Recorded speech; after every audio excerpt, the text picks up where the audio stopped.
It's like an interesting thing that you wouldn't think of typically when thinking of a horror movie. The only way you're getting out of here is in a box.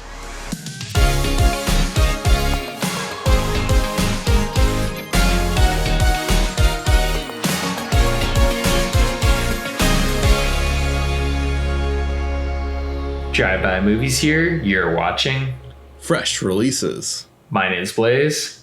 And my name is James. And this week we're talking a film that's exclusive to Amazon Prime, The Manor.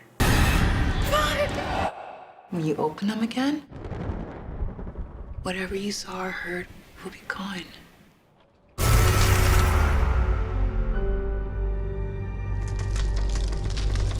The Manor is part of the new Amazon and Blumhouse deal that recently went through a couple years ago as they've been releasing newer movies. It is about Judith Albright, who, after suffering a mild stroke, reluctantly moves into a historic nursing home where she becomes convinced a supernatural force is killing the residents. This is a movie I hadn't heard of, and, you know, Blumhouse, I feel like, usually promotes their movies pretty well. I don't spend too much time on Amazon Prime as I'd like to. They have some great TV shows, and I know it's one of the better places to check out horror films. But Blaze, how did you come across this, and what do you think of it?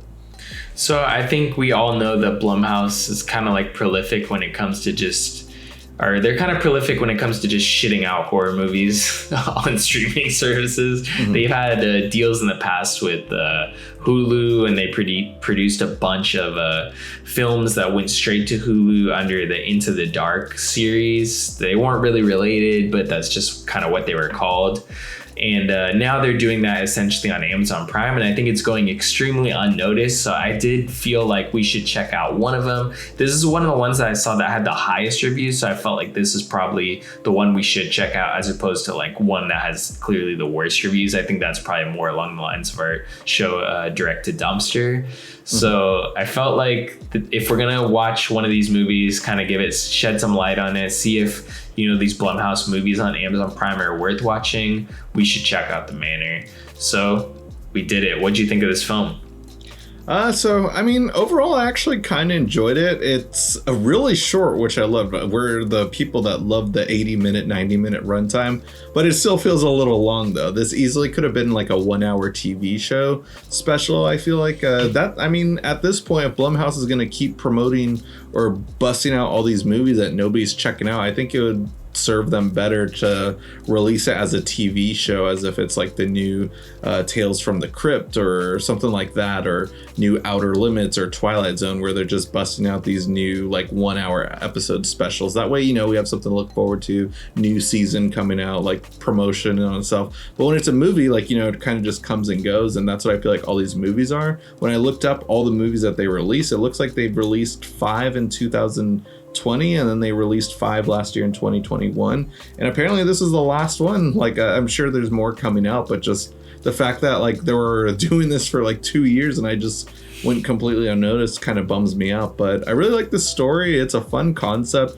It's not necessarily scary, but the performances are cool. I like the direction it went in, but overall I'd just say it's nothing really original or groundbreaking. It's just fun entertainment, but would have worked better as a 1-hour episode, I feel like, overall. Yeah, the only problem with that, I would say, with like making a TV show version of this would be like the fact that essentially I feel like, I'm not too privy of like the whole American Horror Story world, but I'm pretty sure that one of their most recent iterations was like an anthology show. Like, I think it was literally called like The American Horror Story. Correct me if I'm wrong in the comments below, but essentially they had their own anthology as well. I know a lot of their seasons are kind of like anthologies in a way, because they take a new set and setting, but I think that there was a show that essentially every single episode was entirely different and like a 1-hour self-contained story, which is cool. It's American Horror Stories, I'm pretty sure. That's what it was. Yeah. So I think that like essentially that market's almost kind of covered already. I think with Blumhouse, like these films are cool, but then at the same time, this is the best one. Like, I did enjoy this film for the most part. It had a lot of elements that I did like, but it still did feel like a TV movie, which essentially it is. Like, this was Blumhouse TV that created this. This is like their TV subdivision. So it was kind of made like a TV movie, and it had like those classic throwback TV movie vibes. And that's honestly probably a lot of the elements that I did really enjoy about this movie. But I feel like they're definitely going unnoticed. And it's not like that shouldn't be the case, because clearly this is supposed to be like one of the best versions. I don't know how bad it could get if this is the highest of highs, but like, yeah, I don't know. Like, is this contract going to be up? Are they moving over to Netflix next? What's going on here? Yeah, I mean, the fact that this started in Hulu, now it moved on to Amazon, and is this the last one? I mean, it's the last one that I saw on the Wikipedia. I'm like, yeah, what's next? Netflix? Maybe Shudder or something? It would make sense to go to Shudder, honestly. But, you know, like Blumhouse, like they're very hit or miss. Like I do like most of their products for the most part, but then you know which stuff is like the gimmick and like we'll get them money to produce a bunch of other movies and everything. But overall though, like with the new Halloween movie that came out recently, and then this as well too, it's just like, you know, I'm just like what is this and stuff.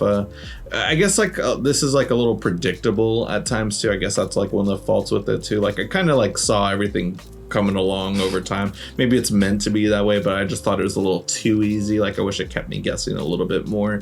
With just like, I was like, all right, well obviously it's these three old people that are behind this, like pretty much right from the get-go. And I was like, oh, you know what, they're probably just sacrificing them. I'm like, what do you know, that's it.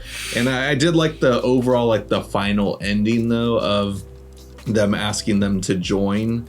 That caught me off guard, because I did not expect them to be like, sure, yeah, we'll become witches too. That was like the one cool thing where I was like, all right, that I didn't see coming. That was fun. But like, yeah, like how are you feeling along? Like, did it come off predictable to you?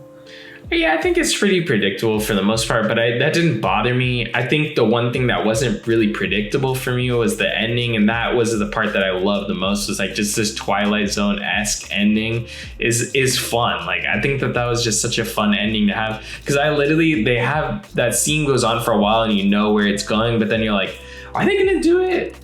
No, they wouldn't do it. Are they gonna do it? Like, no way, they wouldn't do it. And then like I just thought that was like really fun, and that kind of really made me enjoy the film the most, because like, okay, they could have a happy ending, or they could have this like dark, twisted Twilight Zone-esque ending, and I enjoyed that about this movie. I think that definitely made the film a lot more enjoyable, and like made me respect the little Blumhouse movie more than I probably should have. So yeah, it's also cool. I mean, I haven't seen Barbara Hershey in too many projects, but I mean, I think most people remember her from the Insidious movies. But I remember she looked quite young in that movie as well, too. I was just like, she had full brown brunette hair, and the Insidious movies still feel relatively new. But I guess when you think about it, they're definitely over 10 years old, I'd say, or around that time period, I'd say. So I was really caught off guard, like hearing them say like, oh, you know, you're in your 70s. Like, no, she's not. What a babe she is at 70 years old. Then I look her up, I'm like, oh, damn, she actually is in her 70s too. But yeah. So another element that I really enjoyed about this movie is like, I like the setting. Like I would probably never watch this movie if I didn't like, I don't know. I feel like I chose to watch it, but I feel like I would never I would scroll past this movie. I honestly did scroll past this movie plenty of times before. Like we're watching this well after it's released. But I feel like the setting of being stuck in like an old folks home isn't something that's like calling or like making me want to watch it. But like once I start watching, I'm like, I actually like the setting of like an old folks home. I like the element of like, I just like that whole story that was going on there. I think it's been explored in obviously better movies, but I feel like this film did that story justice. I know that Michael Haneke's, is it More?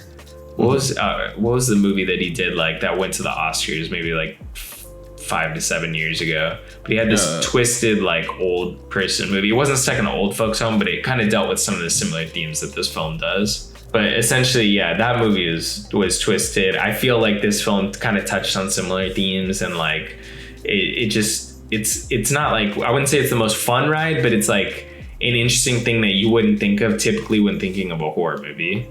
Right, yeah. I'd say it utilizes its sets well. It kind of reminded me of a movie that like I kind of forgot about, but still relatively enjoyed. But We Are Still Here, I believe it was called, with Barbara Crampton. Might have the name a little bit wrong off by one word or so, but that was a fun horror film that was effective enough. And this film also was effective. The creature design was like interesting, but overall, when I started thinking about the movie, I was like, what was the point over that creature really? When, it's just like, though it's mainly the warlock and witches, and then they just have this creepy creature just for like, the effect of like, adding jump scares. But it was still a cool design. So like this movie's effective when it needed to be, even though it necessarily wasn't really scary, I'd say. But I cared about this character and stuff. I felt bad and stuff watching her go through all this struggle. The acting's still very well convincing, I'd say, for the most part. Like maybe not so much from the grandson, thought he overdid it a couple times, but he's 17, so I'll let it slide. Yeah, definitely. I honestly think like if you have Amazon and you're looking for you want to check out one of these Blumhouse movies, I think we've only like collectively checked out this film out of. We've also seen Puka Lives that was on Hulu, or maybe not even Puka Lives. I think just Puka. That Puka Lives is the sequel, yeah, but the first one was already kind of hard to get through. And I actually like Nacho Vigalondo too, but yeah. Yeah, this is way better than Puka. Like, I think that movie is bad. This movie never felt like it was just soup. This movie still felt authentic. It didn't feel like super cheesy like some of those movies that felt very low budget. Like this felt low budget, but not in a bad way. Like it felt like they were just being very smart about where they were spending their money. Like, all right, we're gonna get these sets effectively, instead of like overwhelmingly the film just feels like it's out of place. So I think if you're gonna check out one of these Blumhouse movies, this is probably the best one to check out. It's The Manor on Amazon Prime. Yeah, I'd say so. Like, honestly, I might not check out all the other ones, but I'll read through the synopsis and see what's up. But, this is a cool thing to give directors that might not have too many chances, like, a shot. That's what I always like about Blumhouse, I guess, for the most part and stuff. Like, they did give a lot of cool director shots with those Hulu ones. I'm sure they did the same for the Amazon ones. But, yeah, let us know what your opinion is. Be sure to check it out and rent it through our Amazon affiliate link in our description box below. And come back here to leave a comment telling us what you thought about the movie. And if you guys haven't already, go ahead and smash that like button, hit the subscribe button, and click the notification bell to get all of our latest updates. And if you can't get enough of us here on YouTube, check us out on Instagram, Twitter, and TikTok. Catch all our links down below. That'll conclude this week's episode of Fresh Releases. Tune in next week for a brand new episode.